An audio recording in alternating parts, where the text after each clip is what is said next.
José Luis Rodríguez Zapatero vuelve a estar en el ojo del huracán. El expresidente socialista ha negado cualquier vinculación con el polémico rescate de la aerolínea venezolana Plus Ultra, aquel que levantó tantas sospechas durante la pandemia, y asegura que su labor como asesor es conforme a la legalidad. Sin embargo, los datos que se van conociendo dibujan un panorama muy distinto.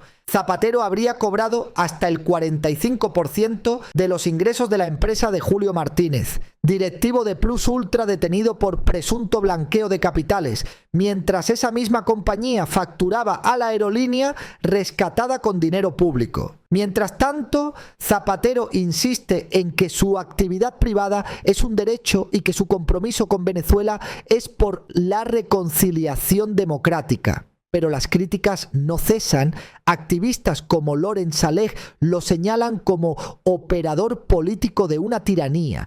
Y tanto PP como Vox denuncian que él y Sánchez se han conchavado con Maduro y que la historia les juzgará. En definitiva, lo que Zapatero presenta como asesorías legales y esfuerzos diplomáticos, para muchos no es más que tráfico de influencias y connivencia con un régimen autoritario. La sombra de Plus Ultra y los vínculos con el chavismo siguen persiguiendo al expresidente y cada vez resulta más difícil sostener la versión oficial de que todo fue legal y transparente. Zapatero en el foco por su estrecha amistad con Maduro y el trabajo a favor de los intereses de la narcodictadura y sus negocios millonarios al amparo del régimen, acaba de ponerse la medalla de la liberación de los presos políticos, justo lo contrario a lo que denuncian los propios presos. Solo tras la detención de Maduro se han impuesto las liberaciones y Zapatero deja caer que ha sido gracias a él. Este es un momento y una oportunidad para que mucha de la tarea que yo he realizado se vaya conociendo más. Cuando uno tiene un compromiso de tantos años, de tantos días, de miles de días, dedicados a que muchas personas salieran de la cárcel, que ha sido una de las tareas fundamentales que he hecho, pues lógicamente ese vínculo sigue y yo creo que van a ver ustedes que va a seguir, ¿no? También niega que mediara en el rescate de Plus Ultra, acaba de decir que cero mediación. Los pagos de la empresa fantasma de su amigo eran, dice que por trabajos, pero no ha especificado qué trabajos. El domicilio social de la empresa de su amigo, de Julio Martínez, relacionada con Plus Ultra, la que Zapatero facturó $500,000, está en el mismo sótano en el que está la oficina de la asociación Fundraising de Begoña Gómez. La sociedad del amigo de Zapatero es también el cliente de las hijas de Zapatero. El expresidente socialista niega que mediara para el rescate de Plus Ultra. Es el edificio que eligió el socio de Zapatero, Julio Martínez, para montar su empresa. Telemadrid ha confirmado que aquí se vio al menos en 2 ocasiones al expresidente del Gobierno. En concreto, la oficina estaba en el sótano. Estos bajos tienen forma de U y estaría a tan solo 10 metros de la Asociación Española de Fundraising, de la cual Begoña Gómez, la esposa del presidente del Gobierno, era socia colaboradora. Julio Martínez está investigado por blanqueo de capitales y fraude fiscal dentro del caso del rescate de Plus Ultra. Su empresa recibía fondos de la aerolínea, los recibió incluso del rescate, como se puede ver en esta documentación. Y después, según publica El Debate, distribuía ese dinero únicamente a 2 partes. Por una, a Zapatero en calidad de consultor. Creo que es un derecho, solo faltaría, ¿no?, que ejerzo y que está, como he explicado en algún medio, absolutamente conforme, como no podía ser de otra manera, a la legalidad. Y por la otra, a la empresa de publicidad de las hijas del expresidente del Gobierno. De hecho, ellas multiplicaron por 4 su cifra de negocio en los años posteriores al rescate de Plus Ultra. El Partido Popular ha puesto en el punto de mira a Zapatero relacionado con negocios oscuros con Venezuela, China, Marruecos. Piden explicaciones al ministro de Exteriores que explique qué actividades ha realizado el expresidente socialista al que acusan de estar blanqueando al régimen chavista. Pero Álvarez ha rehuido responder a esas preguntas y ha contestado atacando a Aznar. Un expresidente actuando como comisionista, como recadero, como defensor y blanqueador de una dictadura sanguinaria. Usted lo sabía y usted lo tapó, porque Zapatero es el nexo corruptor que mueve los hilos del sanchismo. Sobre expresidentes Yo no conozco lo que hacen sus expresidentes, ni traigo insinuaciones. El expresidente Aznar ha aparecido en los papeles de Epstein y yo no vengo aquí a traer acusaciones. Pedro Sánchez vuelve a marcar la agenda con unas declaraciones que no han pasado desapercibidas. El presidente asegura que los inmigrantes que llegan a España lo hacen atraídos por la fortaleza de la economía y no por papeles. Una afirmación que suena más a propaganda que a diagnóstico real, porque la realidad en las calles y en los datos oficiales muestra otra cosa. España es uno de los países europeos con mayor presión migratoria y buena parte de esas llegadas se producen precisamente por la expectativa de regularización y acceso a servicios públicos financiados por los contribuyentes. Presentar la inmigración como un fenómeno puramente económico es minimizar el impacto de las políticas de puertas abiertas y de los mensajes lanzados por el propio gobierno. Sánchez intenta vender que la inmigración masiva es consecuencia del éxito económico de su gestión, pero lo que muchos ven es un efecto llamada alimentado por decisiones políticas que desbordan a comunidades autónomas y ayuntamientos. Mientras tanto, los problemas de integración, seguridad y presión sobre los servicios sociales siguen creciendo y el Ejecutivo responde con discursos que parecen más diseñados para maquillar la situación que para afrontarla. En definitiva, lo que Sánchez presenta como un triunfo económico para buena parte de la opinión pública es un síntoma de irresponsabilidad política. Un gobierno que niega la evidencia y que convierte un desafío social en un relato triunfalista que pocos compran. It is not the reality. They are not coming to Spain because we're giving papers, but because of our strong economic performance. 90% of migrants in Spain came through regular paths, and we were able over the last years to reduce dramatically the inflows of irregular migration because we were cooperating and collaborating with these countries of origin and transit. El periodista Vito Quiles ha reaccionado con dureza a la propuesta del gobierno de prohibir el uso de redes sociales en menores de 16 años. En su intervención en El Análisis de Telemadrid, Quiles ironizó diciendo que al gobierno le preocupa que haya menores de 16 años con más cabeza que algunos diputados de 56 y calificó la medida como una restricción del derecho a la información. Lo que se percibe es un nuevo intento del Ejecutivo de recortar libertades bajo el pretexto de proteger a los jóvenes. Resulta contradictorio que el mismo gobierno que ha permitido que menores puedan tomar decisiones trascendentales como cambiar de sexo o abortar sin supervisión ahora pretenda impedirles el acceso a las redes sociales. Es decir, hormonarse sí, TikTok no. Este tipo de medidas se interpretan como un paternalismo político que busca controlar el discurso y limitar la capacidad de los ciudadanos más jóvenes de informarse y expresarse. En lugar de fomentar la responsabilidad y la educación digital, se opta por la prohibición, lo que genera la sospecha de que el verdadero objetivo es silenciar voces críticas y moldear la opinión pública desde edades tempranas. En definitiva, lo que se presenta como protección de menores, para muchos no es más que un recorte de derechos fundamentales y un paso más hacia un Estado que decide qué puedes ver, decir y pensar. Por lanzar una previa, yo creo que al gobierno realmente lo que le preocupa es que haya gente y menores de 16 años que incluso empiecen a tener más cabeza que algunos diputados de 56, ¿no? Que hay en el Congreso y en la bancada del PSOE.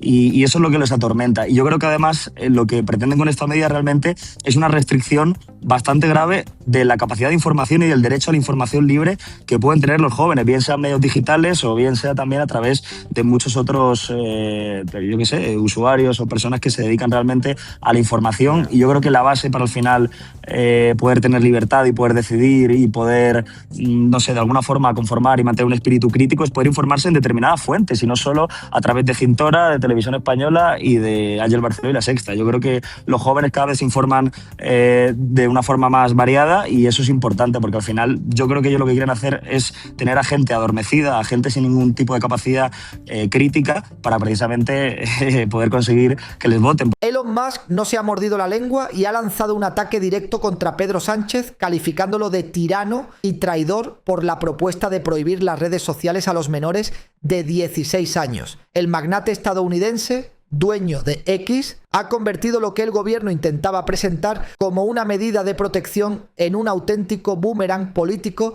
que deja a Sánchez en ridículo en el plano internacional. Lo que se percibe es una humillación pública. Musk, referente mundial en innovación y libertad de expresión, desenmascara la contradicción de un ejecutivo que presume de progresista mientras recorta derechos fundamentales. La imagen que queda es la de un presidente que, en lugar de fortalecer la educación digital y la responsabilidad individual, opta por la censura y el control, y que ahora es señalado desde fuera de España como un gobernante autoritario. El golpe es doble. Por un lado, la credibilidad de Sánchez se desploma al ser cuestionado por una figura global. Por otro, se refuerza la idea de que el gobierno utiliza la excusa de la protección de menores para avanzar en su agenda de control social. En definitiva, lo que Musk ha hecho es ponerle un espejo delante a Sánchez y mostrarle al mundo que sus políticas no son progresistas ni modernas, sino restrictivas y propias de un poder que teme la libertad. Nuevo golpe de efecto. El presidente del gobierno ha anunciado desde Dubái que la próxima semana va a prohibir el acceso a redes sociales a los menores de 16 años. Fue justo hace ya 2 años cuando empezó a hablar de proteger a los menores de entornos digitales, asegurando que no había tiempo que perder y que a tal fin iba a crear un comité de expertos. No tenemos tiempo que perder, en definitiva, señoras y señores. Y por eso, mañana mismo en el Consejo de Ministros vamos a crear un comité de personas expertas para la generación de un entorno digital seguro para la juventud y para la infancia. También, posteriormente, el ministro Bolaños, en septiembre del año pasado, en 2025, ya hablaba de esta cuestión que ya se había consensuado, además, en el seno del Gobierno. El aumento de la edad mínima de registro en redes sociales de los 14 a los 16 años, de tal manera que tendremos que reformar la Ley Orgánica de Protección de Datos. Hoy Pedro Sánchez lo ha vuelto a anunciar, esa prohibición de redes sociales para menores de 16, y se enfrenta así especialmente a Elon Musk otra vez, una medida que plantea muchas dudas sobre su ejecución.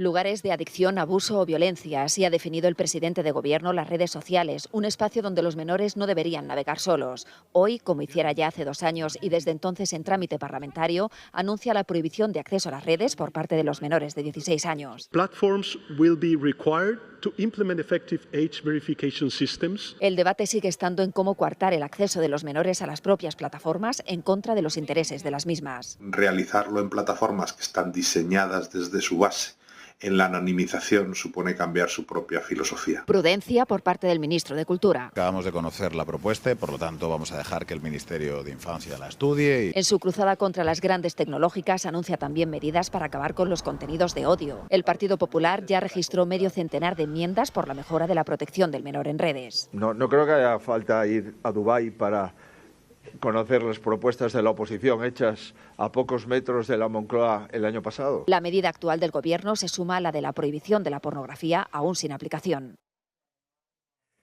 La Comunidad de Madrid se adelantó a la prohibición de los móviles en las aulas, una medida que se llevaba a cabo desde 2020 para limitar el acceso de los menores a las redes sociales y prevenir el ciberacoso. Posteriormente, otras comunidades como Andalucía, Cataluña o Murcia también limitaron el uso de estos dispositivos en los colegios. A través de un Real Decreto, sin pasar por el Congreso, se ha decidido regularizar de manera masiva a cerca de 800.000 inmigrantes. El juez Jaime Lozano ha sido tajante. Esta medida es ilegal porque se está yendo por la puerta de atrás, otorgando permisos que no están contemplados en la Ley de Extranjería y eliminando requisitos básicos como contar con contrato de trabajo o medios económicos suficientes. Lo más preocupante es que esta regularización llega en un contexto político muy oportuno, a pocos días de unas elecciones autonómicas donde el PSOE se juega su supervivencia tras los batacazos en otras regiones. Es decir, una medida que parece más un cálculo electoral que una política seria de Estado. Además, ya se han detectado mafias que aprovechan la situación cobrando hasta 750 euros por falsos contratos de alquiler o incluso por borrar antecedentes penales, lo que demuestra que, lejos de solucionar problemas, el decreto abre la puerta a más corrupción y descontrol. En definitiva, estamos ante un gobierno que, incapaz de lograr mayorías parlamentarias, opta por imponer decisiones de enorme calado social sin debate ni consenso, debilitando las instituciones y poniendo en riesgo la seguridad jurídica del país. Una regularización masiva que no responde a criterios de integración ni a un plan ordenado, sino a la urgencia política de un ejecutivo que busca votos a cualquier precio, aunque sea a costa de la legalidad y de la confianza de los ciudadanos. ¿Cómo entendemos esto que nos acaba de explicar Nacho? Es decir, con una declaración responsable sin más, ¿vale que una persona diga yo no tengo antecedentes penales y ya se le puede regularizar? ¿Así de sencillo, así de fácil? Bueno, en el proyecto de decreto así está. Desde luego, es uno de los puntos que presentan problemas a mi juicio, de legalidad. Para mí el problema del decreto no es tanto han estado tanto hablando sobre los antecedentes policiales. Yo entiendo que los antecedentes policiales pues pueden ser alarmantes, pero verdaderamente los antecedentes policiales nunca se han considerado un impedimento para obtener un permiso ni una razón para la expulsión. Y yo personalmente, pues bueno, sé que no está muy de moda la presunción de inocencia, pero yo personalmente creo en ella, tanto en este caso como en el de Julio Iglesias, como en cualquiera. Entonces, yo lo de los antecedentes policiales no lo veo tan alarmante. Alarmante socialmente a lo mejor sí, pero legalmente no le veo ninguna pega. Pero señoría, perdone discúlpeme que le interrumpe. Yo también soy fan de la presunción de inocencia. Los policiales. Sí. Yo soy fan de la presunción de inocencia y lo que yo planteaba, y creo que tampoco es para pegarse un tiro en la cabeza, es: oiga, pues si usted me pide la regularización y está metido en un procedimiento judicial donde ha sido detenido y se va a tener que enfrentar a un juicio, le voy a dejar embargada su solicitud a la espera de que los tribunales decidan si usted es culpable o no. Y si es culpable usted, con sentencia firme, después de pasar por la doble instancia que en España les permitimos, pues y nos permitimos a todos, pues oiga, si usted es culpable no le voy a regularizar, pero al menos que sea un freno temporal a la decisión de la regularización. Correcto. Presunción de inocencia, es que no. Sí, yo lo que le quería decir es que están hablando de muchos detalles, pero hay un problema mucho mayor. ¿Cuál? El decreto es globalmente ilegal. El decreto es globalmente ilegal, de manera manifiesta, a mi juicio. Para hacer lo que hace el decreto hacía falta una modificación de la ley orgánica de extranjería, o bien, como en la última regularización, una disposición transitoria adicional que permitiera al Gobierno expresamente hacer la regularización.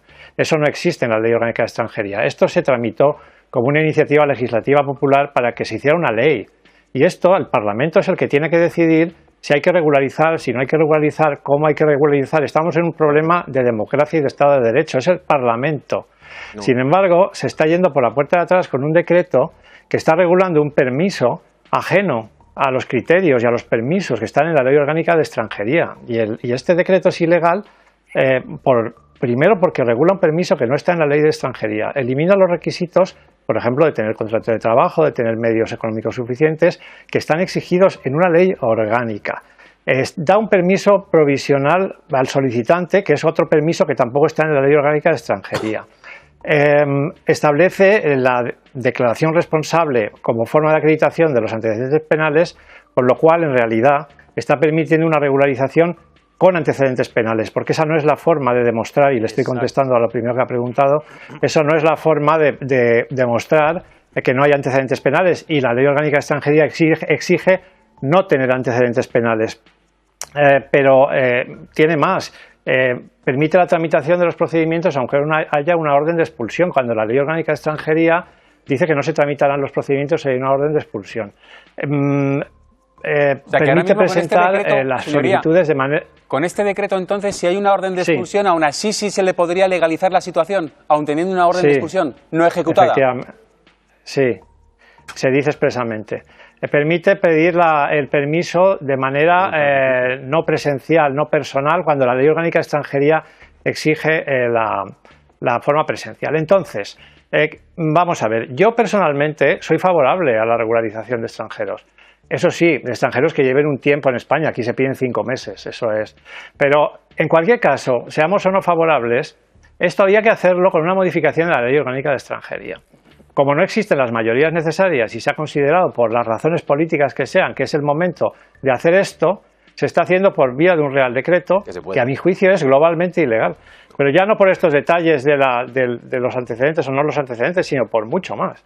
Porque es globalmente ilegal, porque establece un permiso que no exige ni contrato de trabajo, ni medios económicos, ni tiempo de residencia, que es lo que exige la ley orgánica, que está vigente y tiene que ser aplicada. Creo que lo hemos entendido. Y si se salta a la torera la ley, el Gobierno con este decreto, estos inmigrantes regularizados en España en realidad se pueden mover por toda Europa. No pueden decir nada Francia, Alemania.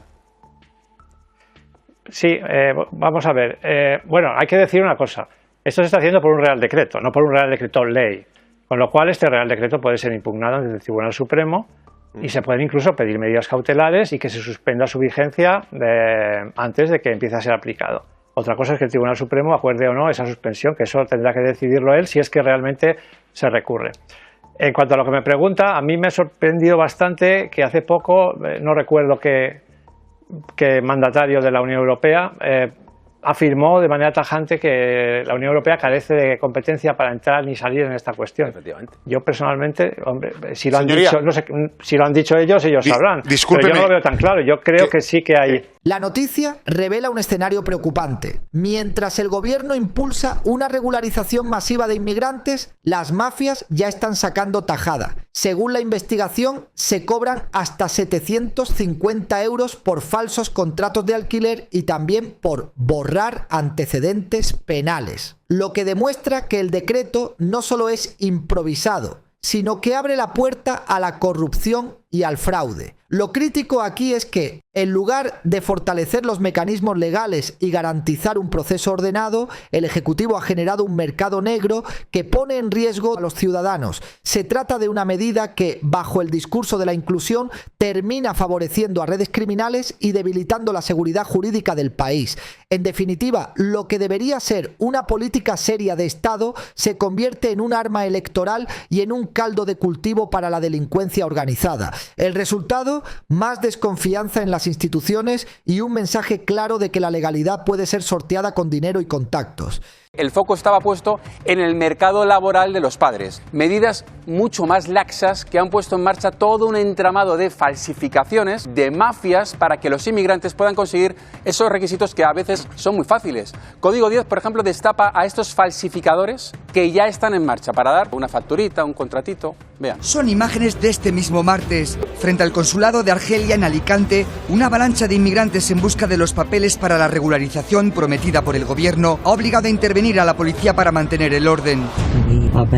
La misma imagen o parecida se repite en otras ciudades de nuestro país frente a otros consulados desde la semana pasada. Además de carecer de antecedentes penales, los inmigrantes tendrán que demostrar que llevan viviendo en España al menos 5 meses antes del 31 de diciembre. Como han anunciado, va a ser válido tan solo un justificante de envío de dinero, va a hacer que sea fácilmente identificable y haya personas que se aprovechen de esa situación, que probablemente no residían en España y que vengan estando en situación irregular en otros países europeos. Es en este punto donde entran en el juego falsificadores y mafias que encuentran el escenario perfecto para hacer caja tras el anuncio de esta regularización. Mafias que se aprovecharán para cobrar algún tipo de documentación que esta gente necesite. Juegan un poco con la desesperación de toda esa inmigración que está excitada ante la entrada en vigor de la norma, caen en manos de estafadores que le adelantan dinero por Bizum, le adelantan dinero incluso por giro postal y luego desaparece. Lo comprobamos nosotros mismos. En internet, decenas de anuncios ofreciendo asesoría para la regularización previo pago se multiplican. Nosotros estamos cobrando 50 euros para apartar el trámite vale 250. Muchos dicen que son abogados, aunque ninguno con información del despacho ni número de colegiado. Ya aparecen abogados o gente que dice que son abogados que te dicen, vale, te lo hago yo y te lo hago por 400, por 500, por 600 euros. Bueno,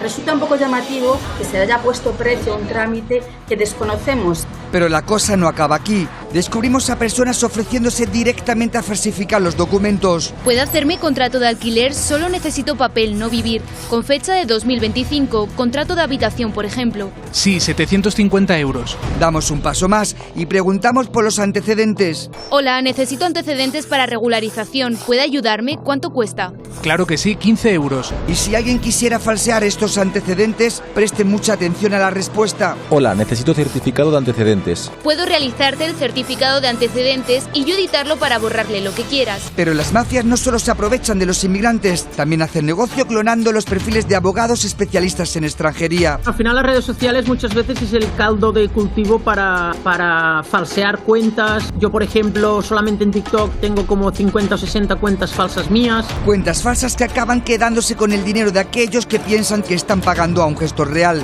Resultado, sin dinero y sin papeles. Albert Palacio, portavoz de Sindicatos de los Mossos. ¿Cómo estás? ¿Qué tal? Hola, buenas noches, Nacho. Oye, Albert, ¿estáis detectando que haya organizaciones criminales o gente que esté viniendo del este de Europa a España? Pues, bueno, hace muchísimos años que en Cataluña están mafias del este instauradas. Yo ya predije hace 4 o 5 años que la mafia albano-kosovar es la máxima en marihuana en Cataluña. De hecho, me intentaron abrir un expediente disciplinario por hablar de esto, por decir quién soy yo para afirmar esto, y estos años, tristemente, pues se me ha dado la razón. Pero ¿y ahora están llegando más con el anuncio? ¿Habéis notado algún flujo especial con el anuncio de la regularización? No, pero llegarán. Y lo que ya vaticinamos el jueves de que las mafias en falsificaciones entrarían en juego, pues ahora mismo lo acabáis de decir vosotros mismos. ¿Pero qué es lo que falsifican? O sea, es decir, ¿qué falsifican? ¿Contratos de alquiler? ¿Falsifican un empadronamiento? Todo lo que necesites. Y a nosotros policialmente lo que más nos preocupa son los antecedentes penales del país de origen, pero que bueno, su señoría ya ha explicado muy bien cómo funciona, ¿no? Entonces a nosotros nos preocupa mucho y parece mentira que, a ver, yo soy un triste mosu, raso, no soy nadie, los gobiernos tienen asesores por todos lados, gente que cobra mucho dinero y parece mentira que no se den cuenta. Yo hoy pensando, mientras iba a una comisaría de Mossos, qué lástima que no se invierta más en educación y en universidades y menos en partidos políticos. Muy probablemente muchas leyes tan estúpidas que se aplican no se aplicarían. Cuando alguien va a pedir los antecedentes penales, demuestra triple. Vas a pedir los antecedentes penales porque quieres regularizar tu situación. Eso no se hace de oficio, es decir, no se solicita de forma interna. Tú tienes que ir con un papel, con un documento donde ponen tus antecedentes penales que has podido falsificar previamente. Aquí en España tienes que ir con un papel oficial timbrado y entonces te buscan los antecedentes. Si tienes antecedentes penales, no los policiales. Aquí el problema es que nos podremos encontrar con centenares, con miles de personas que tienen antecedentes penales y por el colapso judicial que tenemos en nuestro país no tienen sentencia judicial y podrán acceder a tener una sentencia en primera instancia que se está refiriendo Albert y no tener una sentencia firme. Sabéis que en España hay la doble instancia, tú puedes ser condenado, puedes presentar un recurso y puedes presentar un último recurso de casación. Es decir, tienes doble instancia en España y hasta que no es firme no se considera antecedente penal. Una pregunta, Albert, como compañero, ¿tenéis vosotros personal para comprobar estas falsificaciones o la documentación sin falsificar de todos los extranjeros que van a pedir la regularización? Porque policialmente no hay ninguna instrucción de interior, no sabemos quién lo va a hacer ni cómo lo va a hacer a fecha de ahora. A ver, esto es otro de los problemas del que también hablamos, que nos acarrearía trabajo, y Ramón Espinar dijo que parecía mentira que nos quejáramos del trabajo.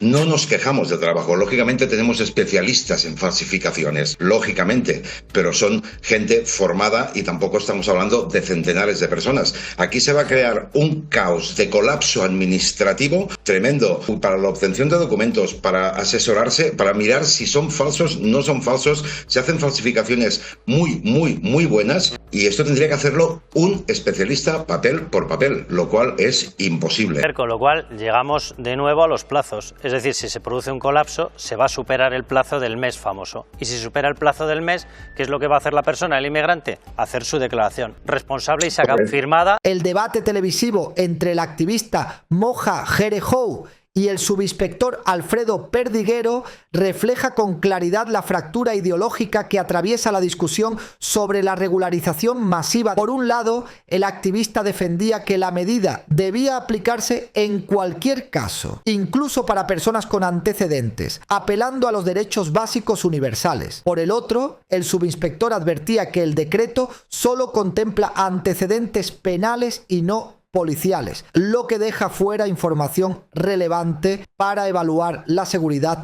y la legalidad del proceso. La tensión estalló cuando Perdiguero señaló que países como Marruecos y Argelia no reconocen a sus ciudadanos deportados, lo que dificulta las expulsiones. Moja lo acusó de faltar a la verdad, citando casos concretos de expulsiones recientes. El choque fue directo. Lo que queda claro es que este debate no es meramente técnico, sino político y social. Mientras el gobierno avanza con un decreto cuestionado por jueces y criticado por sectores policiales, se abre un espacio de confrontación pública donde cada parte expone sus prioridades. El resultado es un pulso que refleja la polarización del país y la falta de consenso en torno a una medida de enorme impacto social. Puede ser recurrida. Condenas firmes, pero por debajo de todo, ¿qué es lo que pasa? ¿Qué pasa con los inmigrantes que han cometido delitos en nuestro país y que todavía no han sido juzgados, señor Sánchez? Como ocurre con aquellos que no tienen antecedentes penales, pero sí policiales. Por ejemplo, ¿qué ocurre con el presunto violador de Hortaleza, que tiene antecedentes policiales pero no penales?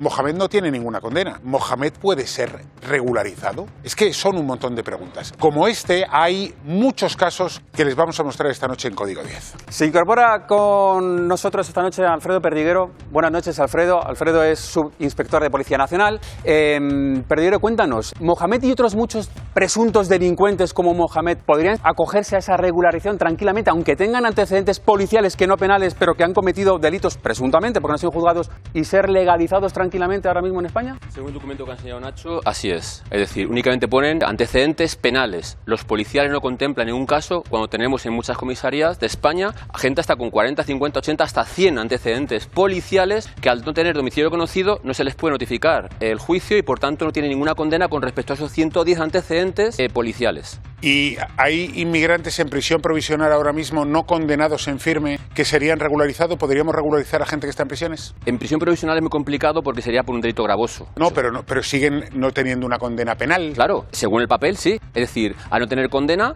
la prisión provisional es a expensas que se haga el juicio. Si no hay juicio, no hay condena y por tanto podría pedirlo y decirlo. Pero es más, ¿desde la cárcel se puede solicitar esta regularización? Claro, no te pone en el documento, no te pone ninguna que esté en prisión, o incluso que tenga una prohibición de entrada en España, o incluso una expulsión del territorio nacional. No te lo pone, no te lo contempla. Y esas cosas te las condena un juez cuando tienes un delito gravoso, o el caso de menores, en los cuales los de antecedentes de los menores no figuran a efectos policiales ni a efectos penales, porque se ocultan por evidentemente ser un menor. Por tanto, un menor puede pedir, aun teniendo esos antecedentes, siendo menor, que los policías no lo sabemos, ¿pueden pedirlo? Sí, vale la pena. Mohamed Jereu también, ven con nosotros, por favor. Muy buenas noches.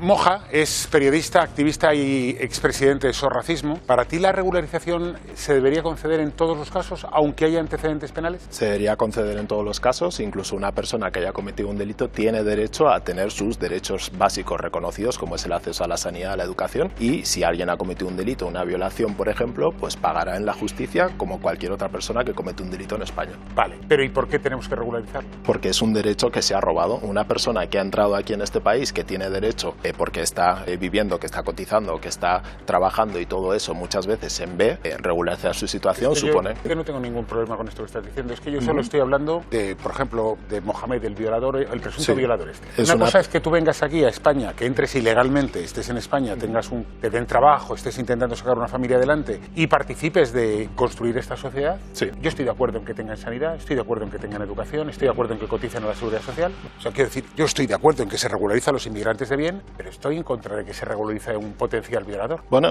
todos estamos obviamente en contra de cualquier potencial violador, sea una persona migrante, sea una persona española, y yo creo que cuando una persona, independientemente de su origen, comete un delito, pues hay una justicia que en este país funciona y tendrá que enfrentarse a la condena que sea, y independiente de que sea. Lo que pasa es que se intenta poner un sistema judicial distinto y doble y mucho más duro para las personas migrantes, y yo no estoy para nada. Pero fíjate, Moja, te voy a subir la apuesta. Imagínate que el delito lo ha cometido en el país de origen. Viene un marroquí, por poner un país, me da igual el que sea. Bueno, pues te pongo Venezuela, me es lo mismo. Comete un delito allí, escapa, ahí no es juzgado, escapa, viene aquí y tú ves normal que lo legalicemos aquí, habiendo cometido un crimen atroz en su país de origen? Bueno, en su país de origen tendrán las formas de velar por la justicia. En España, cuando una persona, cualquier persona que quiera optar tanto al permiso de residencia como a la nacionalidad, se le miran los antecedentes penales compulsados por su propio país y luego verificados aquí en España. Si hay un fallo de justicia, si llega aquí y por lo que sea tiene que ser condenado por lo que sea, pues será condenado independientemente de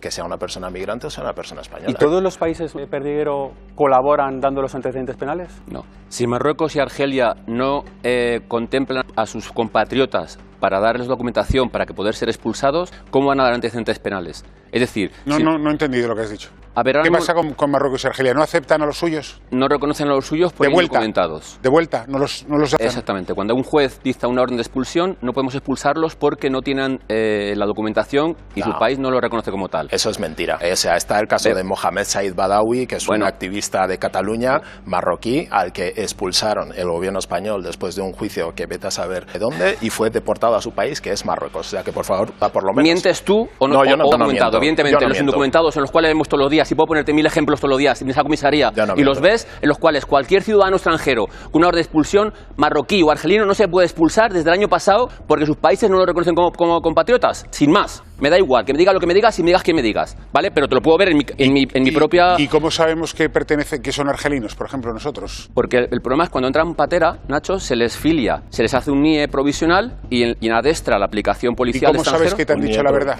No sabemos, es lo que pensamos, suponemos, no hay más. Claro, pero entonces ¿cómo va a recibir? A ver, sí, siguiendo tu línea de pensamiento, llega una patera de organizaciones criminales, llega a España, se bajan y han roto los papeles, y uno te dice, pues yo soy argelino, ¿y por qué te lo vas a creer que es argelino? Claro, el problema es que cuando le tenemos varias veces, hay gente que tiene hasta 8 filiaciones diferentes porque varían nombre, varían letras. Pero si no sabes quién es, ¿cómo lo vas a devolver? Claro, por eso nosotros, sobre la documentación que tenemos y los antecedentes que tenemos, y el juez dice que sobre esa filiación hay que expulsarlo, su país no lo reconoce y se queda en España. El ejemplo, un extranjero el otro día con 110 antecedentes policiales, una orden de expulsión. ¿Por qué? Delitos. Hurtos, agresiones, riña tumultuaria. Delitos más o menos menores que comentaba antes con David. El juez ha ordenado su expulsión, tiene una orden de expulsión durante 5 años y una prohibición de entrada en España. Su país no lo reconoce y como ha tenido CIE ya, está en la calle. No se le puede dar otra vez CIE y está en la calle normalmente. Y tuvimos que soltarle porque... Hay que explicar que legalmente los centros de internamiento de extranjeros, que es a lo que se refiere él, son lugares en los que se encierran las personas no por haber cometido, sino por una falta